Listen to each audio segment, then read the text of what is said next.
Ampuliriza omulungi enzikiriza nkwaniriza mu kitundu kyaffe eky'olwaleero eky'essuula abawala bansekerera mu kitabo Agamyuka omutezi ekyatuwandiikirwa omwami Nkata Musa Mutyaba. Mujjukire nti omulundi ogwedde twabadde mu ssuula oluyiira lunondera enkumbi bwe twalabidde nga munnaffe Tabula munnamawulire ayitiddwa okumu ne mukama we Rose Sserabidde ewa minisita babeeko ensonga ezimu ze bagaayagaayamu. Mu bufunze bavunaanibwe olw'engeri gye bafulumyamu amawulire. Bwe baba badde bayitiddwa kuvunaanibwa, ye munnaffe Tabula oluyiira lwamulondedde enkumbi anti yasinkanyeyo muwala w'omukulu Jennifer Anedda Hasifa n'amunyumira okutunuulira era gye byaggweredde nga bafunyeewo n'akakwatagana akatonotono. Katusimbule awo tulabe obuwa gye biggweera. Jjukira tuli mu ssuula oba tutandise essuula egamba abawala bansekerera.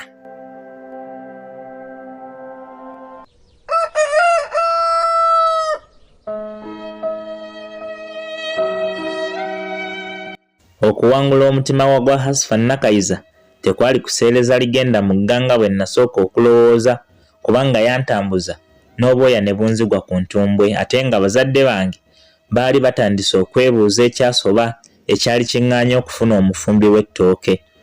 Nga ntuuse ku mulimu Hasifa yatandikirawo kunneewala. Teyalinnyako kigere kye mu ofiisi yange ng'ebiseera byonna bimala mu newsroom mwe yali akolera. Ekyennaku saalondebwa kuba mulabirizi we kubanga yasalawo ateekebwe mu kitongole ky'ebyemizannyo nga taasobole bya bufuzi bye yali amaze okulaba nga biba byakaweereege ng'eddya ly'obukadde. Olumu nawuubangako olubu lw'ekigere mu newsroom sobole okunyumyamuko naye oba waakiri okumutunulako obutunuzi. Abakozi baatandika n'okulowooza nti omuwala ono ye yali andeeta gye baali bakolera kubanga nga kino si kye kifo kye nnali nteeka okubeeramu ate nga kisingana kubeeramu bawala. Zijjukira olunaku olumu lwe nayingira mu newsroom omu ku bawala n'akolola akakalu bekkotyo. Olwo banne bonna ne batumbuka ne baseka okuggyako Hasifa nange eyali atunula bakimpe nkirye. Lwali olwo ne ŋŋenda mu newsroom n'obupapula 6 nga bwonna mbuwandiiseeko erinnya lya Hasifa ne ntegeeza abawala abo ng'enkya bwe nalina interview n'omumyuka w'omukulembeze w'eggwanga nga njagala omu ku bo amperekereko asobole okukuba ebifaananyi nga nze bwe mbuuza omukulu ebibuuzo.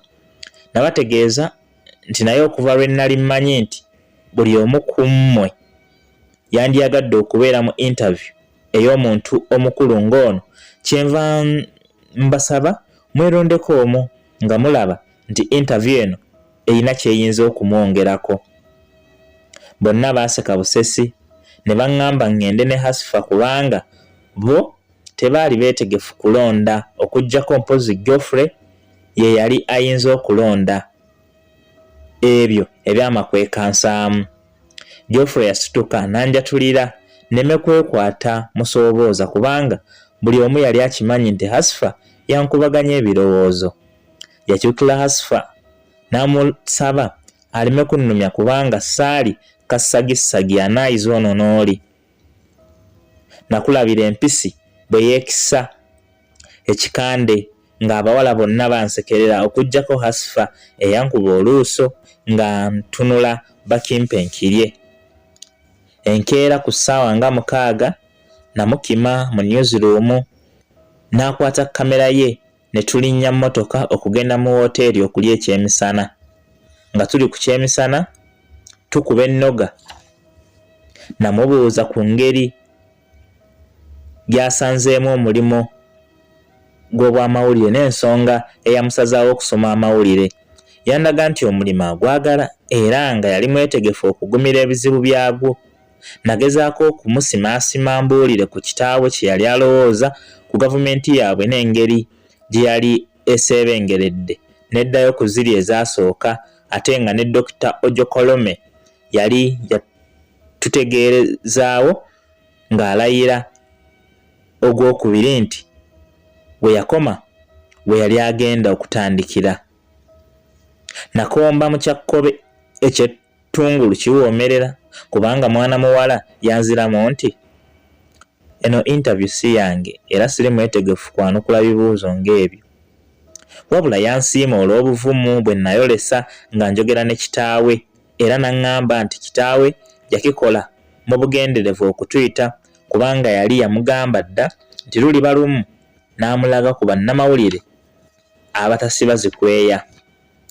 Essaawa endazaanye yatusanga twatuuse dda mu maka g'omumyuka wa pulezidenti ng'okumulamusaako kuwedde namubuuza obanga yali talaba nti waliwo ekikyamu mugawa mu ngeri gye baali baddukanyamu eggwanga. Kyenneewuunya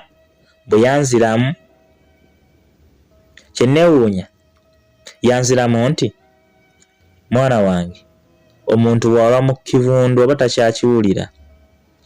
Wabula tetutudde butuuzi, tukola kyonna ekisoboka okulaba nga tutereeza ebintu era ng'ebimu ku byo bye ngenda okukubuulira kati. Nsazeewo era nnangirira kaakano okussaawo ekibiina ky'ebyobufuzi munda mu kibiina kyennyini ekifuga eggwanga.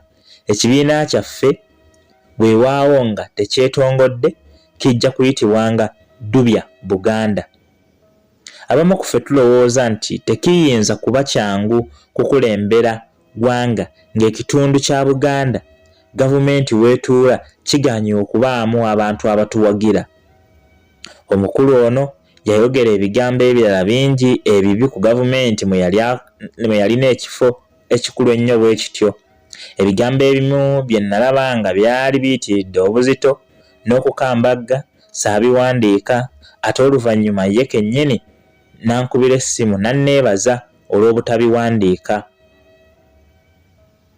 Ensonga enkulu ezaŋŋaana okuwandiika ebikikinike omukulu bye yali ayogedde zaalinga bbiri. Esooka, nayagala okukuuma gavumenti kubanga tewali muntu yandiyagadde kubeera mu nsi omuli gavumenti eyuugayuuga. Ensonga ey'okubiri yali yakwekwata vice president mmufuula ensonda za muyizi ezeesigika. Omanyi bwe nali nkyasoma ebyamawulire omusomesa waffe yassanga nnyo essira ku kufuna ensonda ezeesigika ng'ofunayo abantu abali munda mu kintu abasobola okukusimirako ku byama nga tebakutya. Okusobola okwekolera ensonda zino olina kubaako n'engeri gy'obikkiriramu bannabyabufuzi bwe baba boogedde ebigambo ebiyitira by'olaba nti bajja kubyejjusa mangu.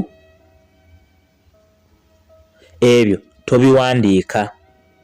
Ssaabakenkufu eyatusomesa yatugamba nti kino bw'okikola obeera omaze okusiga ensigo eziribafuula ensonda ze ezeesigika nga bakulinamu obwesigwa nti toyinza kubaanika nti be baabyogedde.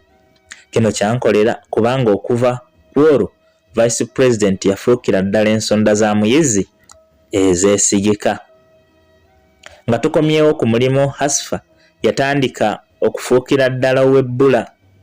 Buli lwe yandabanga nga nnyingidde mu newsroom ng'abaako ne kye yeekwasa kyayagala okukima mu ofiisi endala, olumu yali agenda ne mmwatulira nti Hasifa, bw'olabanga nzize wano ng'omanya nti gw'ondeese munnange. Yaseka ate banne ne bakuba obulali. Natandika okwejjusa ekyandobera okumugamba nga tuli babiri ffekka ku mmeeza mu wooteeri, so ng'ate nakyo kyandibadde kya bussiru. Neebuuza nti lwaki gwe njagala tanjagala? Nze nnemeredde okwatula nandiki. Bwe naddayo eka akawungeezi ako ne muwandikira akatontome kano ne nkamuweereza ku email ye. Kaali kagenda bwe kati. Ampuliriza, ogamba akatontome tekaabe kalulala. Nkusaba onzikirize, manyi tekikuyisiza bulungi naye akadde keeko. Kusaba onzikirize omulundi omulala wano wennyini ate amangu ddala wenja okuva nkwongereyo tulabe akatontome kali mu biki. Atakumira mpeera ku nkuumire obeere bulungi munnange weeraba.